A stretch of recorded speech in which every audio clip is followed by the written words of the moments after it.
right, here we are again. A little bit of extra something for you. You guys have been curious about the ab workouts. Why do I never add any ab work? I'll get into that later. But I did not record back yesterday. So that means today you get to see some cardio. You get to see a little bit of freaking cardio. You guys don't seem to understand, or at least a few of you. It gets kind of weird when I post two videos in a row, where one is, so this is day 163, the cardio, right? And then tomorrow, I'm going to post the actual lift that I'm going to do today, which is going to be arms. And that'll also be day 163, right? So usually the lifts are on a 1 day delay.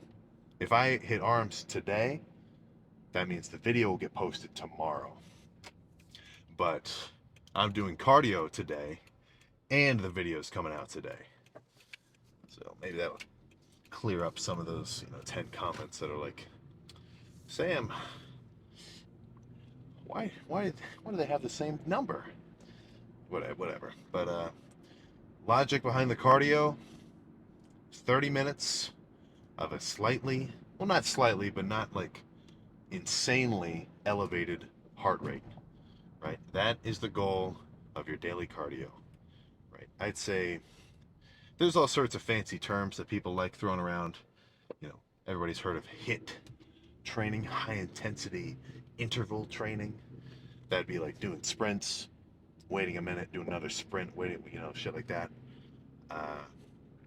But for me, I pretty much just think low intensity, steady state cardio is the way to do it. LISS. That's some shit like, Athlete X and stuff would be saying. But, let's say what's your resting heart rate? Maybe in the 70s-ish, something like that. You can look it up. There's all sorts of, I think they break it down into like 5 levels of, your heart rate. Like level 1 is like no change from baseline. Level 2 is like slightly elevated. Level 3 is like a little more elevated. And level 5 is like when you're sprinting and you feel like you're going to pass out. So, you don't have to be going crazy when you're doing your cardio, right? You just sort of show up, maybe walk on the treadmill for 30 minutes on an incline. For me, my go-to method is the seated bike. That's my favorite, just because, for 2 reasons. I think it's kind of the easiest and most efficient way to burn calories, in the sense that trying to like swerve the car so it flips back up. Whatever. So if you were to walk on the treadmill for an hour, right, at 3 miles an hour, pretty much basic. I don't know if this is even true. I just kind of go by it. Like, the basic rule is like you burn 100 calories per mile that you walk. Whether that's true or not, whatever. So if I were to sit on the treadmill on just say, flat treadmill, then I just walk for an hour. That'd be my cardio. But I don't really end up getting too sweaty unless I like bundle up. When I sit on the seated bike, I set the difficulty to like 9 or so. Right? I'll pedal at whatever speed where the machine will read 10 calories burned per minute. Right? Because the machine, when you're doing it, it'll tell you how many calories you burned so far.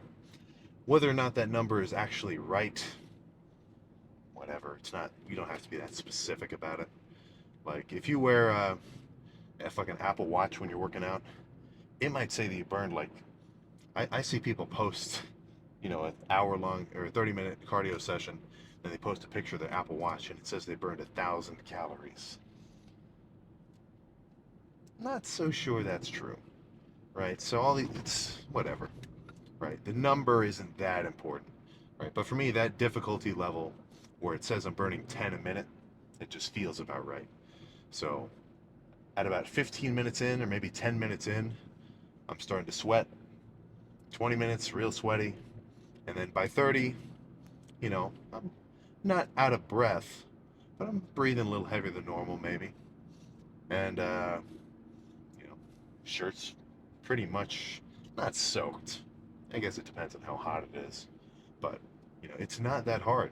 Like when I go in here to do this cardio, I'm gonna sit on the bike, strap my feet in, turn it up to just, oh yeah. So when you're doing it too, it gets kind of complicated because the machine will say all sorts of fucking workouts.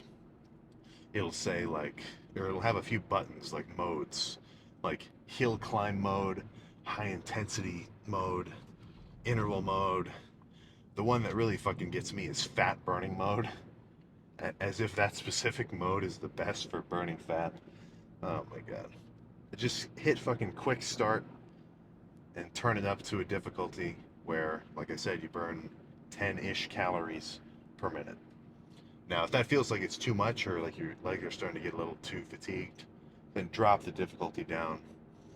Do what feels comfortable for you, but make sure you're not just sitting there without sweating. Right? If you don't break a sweat in your 30 minutes of cardio, maybe up it a little. But one thing you guys are always asking: what's the benefit of cardio on a bulk? What do you get out of it? Because typically when people think of cardio, they're thinking of it being a fat burning uh, exercise, right? They think of cardio as, oh, you're doing that to lose weight. Okay. Which I can understand why people think that. But, those same people might also think that doing crunches will burn the fat around your stomach. No. No. If you're one of those people, I hate to break it to you, but you can't specifically lose fat anywhere in your fucking body. That's not how this shit works. But the logic of cardio year round, bulking or cutting, is for one, it's just fucking good for you. It keeps your heart better in shape. Secondly, during your actual training, you're gonna have better endurance. You know, the guy who isn't gonna be so out of breath during his workouts is definitely gonna, well, for one thing, be able to have a better workout. Because in between his sets, he's not gonna be going, having an asthma attack. And then, fuck, I forgot what I was gonna say. I fucking doing that little breathing bit just made me forget. Oh yeah, he's also gonna enjoy training more, right? Who do you think's gonna enjoy their lift more? The guy who in between every set has to fucking breathe like that before he can get up and do another one? Or the guy who finishes a set, puts the weight down, whew, waits a minute, all right, let's do another one, right? It's just simple logic.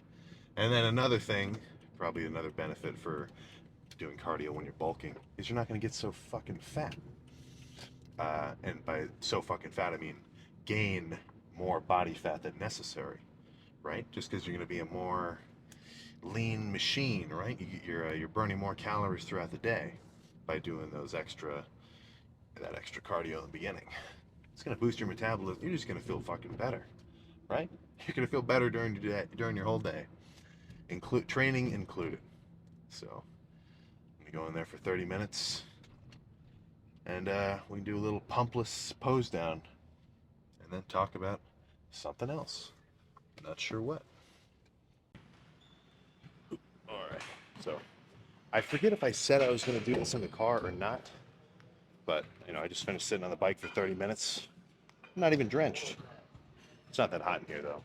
But in terms of ab training, right? Classic move, leg lifts, crunches. You see fucking, what else?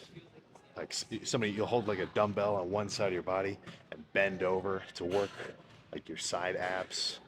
I'll get into that in a second, but it just doesn't make sense to me. Like doing a leg lift is, you're working so much just adductor, right? Like the action of raising your legs up, right? Half of that whole movement is just you flexing your abductors down here. And then you get a little bit of a crunch, right? Crunches I like more because, you're actually just working your abs. But if I were to pick a single ab exercise that I would call like my staple, right? It's just going to be a kneeling cable curl, kneeling cable crunch. Yeah, I guess not a curl. But, you throw as much weight as you can handle. For me, I always put down a pad or something because who wants their fucking bare knees on the floor? That kind of sucks. And then, when I did train abs, probably just every couple of days, I do maybe 10 sets of this heavy, right? Like in a weightlifting context, how do you want to build your biceps, right? You do fucking bicep curls with a dumbbell, with weight, or with a barbell, or cables, or whatever, right? You're loading the muscle throughout its range of motion. If you're just doing a leg lift or a fucking, crunches, whatever, body weight workouts, you don't fucking work your chest with body weight workouts. You don't work your back with body weight workouts. Why would you approach your abs any differently? So if your abs are, not developed at all, they're just totally flat, whatever, go-to method is just loaded ab exercises. Sometimes there'll be like a crunch machine. There's one over here, I'm not going to go over to it, but same logic, right? You actually move the weight stack up and down by doing a crunch. In terms of like side abs, like your obliques, I really don't think they need to be worked like at all, in all honesty, because I mean, to work a muscle is to thicken it. So if you're sitting here with like a 50-pound dumbbell and you're doing your side bends, like working this part of your waist, you're just thickening up the side of your stomach, right? Just by doing a normal crunch, you're pretty much working this whole thing. So I'm just gonna do one set. I don't really need to work my abs, but just as an example. And then we can go down and do a little, maybe slight ab pump check.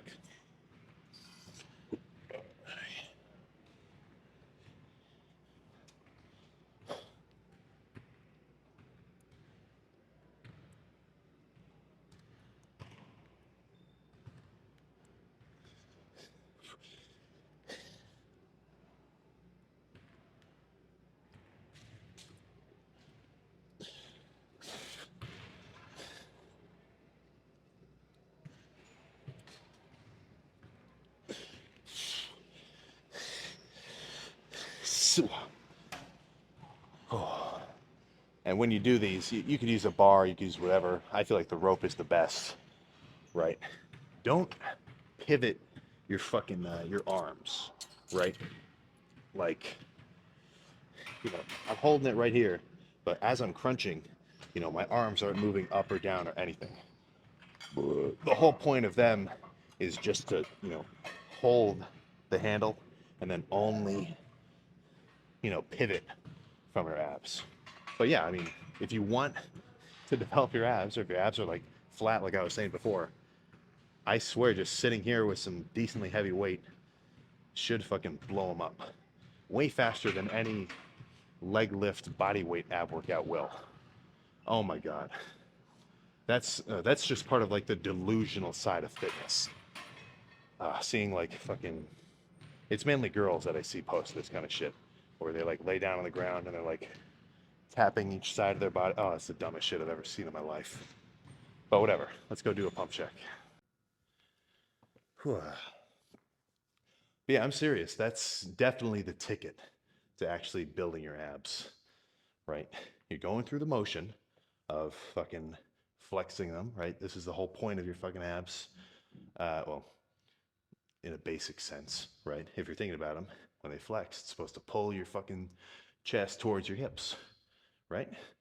So going through this motion with weight, with load, that's the way to fucking build them. Now, in terms of like biasing, your lower abdominals versus your upper, it's whatever.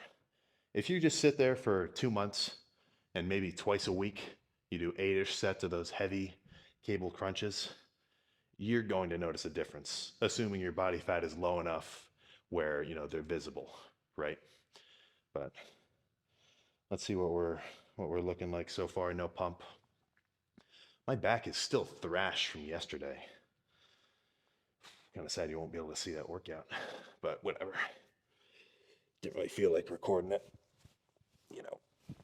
Every so often, need a little bit of me time. But I guess not that often, considering how many of these lifts get fucking recorded. So yeah, let's see what we're looking like. So I only did the one set, so yeah, there's a little something going on in there. This, like my whole midsection will get a lot crazier looking when I'm dieted down. Because like clearly I'm not fat, but there is like some stuff to grab onto here.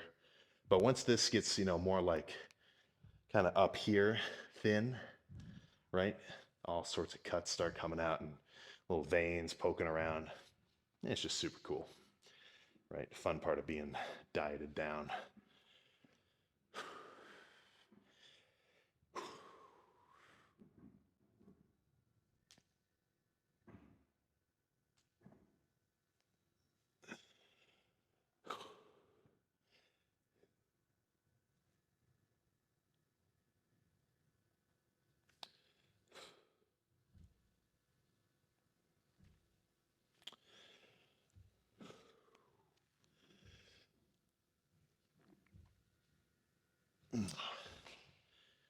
Oh yeah, that spread.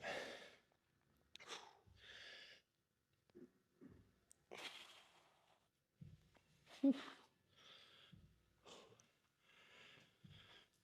guess we just did abs, may as well do a freaking ab flex. But like this shot compared to what it'll look like in even maybe 2 months should be a lot different looking. Right? When you grab it up here.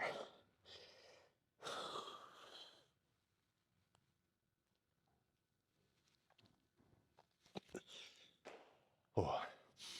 But yeah, like I was saying about like your obliques over here, right? If you're grabbing onto a big dumbbell and really loading them, all you're gonna do is thicken up the side of your waist, right? I reference this every so often. This whole deal with like, bodybuilding and whatnot. It's all about your fucking proportions, right? Ideally, you want to be real big up here, real wide, and as trim as possible in the waist. But that's more so just important if you're into aesthetics and whatnot, which I guess you would be, right? I don't think I have a very strong uh, strongman slash, hardcore powerlifting following. So I guess you do care about that. So abs, main idea, heavy cable crunches, only, right down the middle. You don't need to do much side to side shit. And, just throw it into your split. But once they're there, like once they're developed to the point where, you're satisfied with their thickness or whatever, they don't need constant work. Because for one thing, they're just always being used when you're doing lifts, right? Like me just move around here, you can see them fucking kind of tightening up and whatever. So if I'm sitting here doing fucking barbell curls or especially tricep pushdowns, honestly, like every time you're doing a pushdown, right, you got weight pushing down, or I guess pulling you up here on the cable. So that means you're using your abs to, leverage that force downward, if you see what I'm saying. And like squatting, when you brace, you're fucking tightening your abs. Once you've got them and you lift, you've got them, right? So I haven't had to really do abs in my split for a long time. A freaking long time. Ooh. So let's go get in the car. Freaking go home and eat some food before I come back to a different gym tonight to hit arms. All right. Cardio freaking done. And one set of abs. What?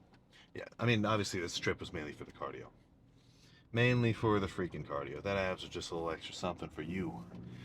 Give you a little bit of tips. But I mean, does it not make sense, right? That you would want to load your abs, right, in a weight training style? You're not in terms of, changing the way you look. I'd say there's pretty much two methods that are, undeniable in their effectiveness, right? One is the amount of food that you eat, right? So that would be, your calories in, calories out. If I were to, for whatever reason, somehow eat 10,000 calories every day, okay, let me think of a different little hypothetical. If you took an average Joe, 180 pound, actually, 170 pound, kind of just scrawny looking dude, normal guy, and you fed his ass 5,000 calories a day without training, he's gonna get freaking fat. But if you limit him to maybe 1,500, 2,000 calories for a few months, he's gonna get thinner, he's gonna get lean, right? So the amount of food that you're eating every day is probably not even probably, literally the number one factor in determining the amount of fat mass that you have in your body, right? It gets kind of weird when people say some shit about, oh, I got a thyroid issue. I mean, things like that could make it more difficult for you, just because of, like, everybody's got kind of different levels of hunger and metabolism and whatever else. Like if someone has a low, let me think, what's the word? Let's just say appetite, right? If someone just, for whatever reason, naturally has a smaller appetite, it's going to be easier for them to stay leaner and kind of on the thinner side. But, for whatever reason, somebody's got a bigger appetite, it might be easier for them to get a little bit heavier, right? It's just it's person to person difference. Not everybody's going to have it the same. Not everybody's got the same set of you get what I'm saying, whatever. But yeah, the amount of food you eat is going to determine how much you gain fat or lose fat. So that's the number one factor, which is going to change how your body looks. And the second one, more so related to muscle mass, is whether or not you fucking load your muscles with a reasonable intensity and frequency, right? I always see this little diagram, not always, but it's like a an MRI slice through two people's legs. They're like 70 years old, whatever. One of them exercised every day, and the other one didn't, right? And the guy who exercised every day, his leg was fucking all beef, all muscle, a little bit of fat on the outside. And the other guy's leg was about the same, diameter around, all fucking fat, little bit of muscle on the inside. Ugh. Come on, who doesn't want to have some freaking meat on their bones? Right? So if I were to, stop lifting weights, right? Stop giving my muscles stimulation, to grow and to maintain their size, then guess what? They're gonna fucking flatline. Maybe not, that dramatic of a term, but you get what I'm saying, though, right? They would atrophy. They would shrink, right? So, as logic follows, if you want to build your abdominal muscles, right, you're going to work them directly with load like you would with any other muscle, right? Perfect exercises being those weighted crunches and maybe the crunch machine with a weight stack. And, if you do that, in a calorie deficit, you're probably not really going to build any mass on them because you don't have enough energy in your body to build muscle, right? Typically, you'd be just maintaining. But if you're eating in a calorie surplus, right, or even around maintenance, I definitely think that gaining is legit. It's just kind of a slow process. Then, by combining the extra energy from all your extra calories, like I was saying before, plus, intense exposure to weight on those muscles, guess what? Your abs are going to freaking grow, right? I've always kind of been a hater on, like I was talking about, the like home ab exercises and the like leg lifts, just kind of shit that's for show, right? There's nothing complicated about how your abs work. You don't have to sit here and do like side to side toe touches or whatever other shit your high school training coach had you doing as an ab workout, right? Like, I guess it works, but for me, I say those cable crunches are the best. So, same with abs, or no, what I say, same with abs, same with calves. If your abs are slacking, or if you feel like they are, then end of your workout. If they're not sore, maybe just throw in a couple sets of those crunches. Really, you could do probably like 5 sets in like 5 minutes. They don't really need a ton of recovery because it's not like it's not like every rep you're wrenching as much fucking amount of weight as possible. The sets aren't like that, right? You just want enough weight where when you get to that bottom portion of the crunch and you're really squeezing, you can get a good burning feeling. And then, you do 20 reps, you're like, to the point where you feel like you did a good set. 5 sets of those every so often, 8 sets of those, you should see some freaking results, right? I guess, I don't know. It's just kind of weird to me to see people where, like, they've got big shoulders, they got big arms and everything else, but, and they're lean, but they just kind of have a flat stomach. Like, their abs just aren't developed. They're not really three-dimensional. They're just kind of, like, barely there, right? But, again, like I was saying, once you build them, they're not going away, right? As long as you're, like, still lifting, and just by fucking flexing them in the mirror all the time, because that's like every time you fucking look in the mirror, you're flexing your abs. That's enough to maintain them. So I'm gonna go home, eat some more food, and then later tonight, go hit arms. So I'll post this video in, like, I don't know, 30 minutes. It'll probably be up in like 30 minutes from right now. And then that arm day will get posted tomorrow. So I will see you then.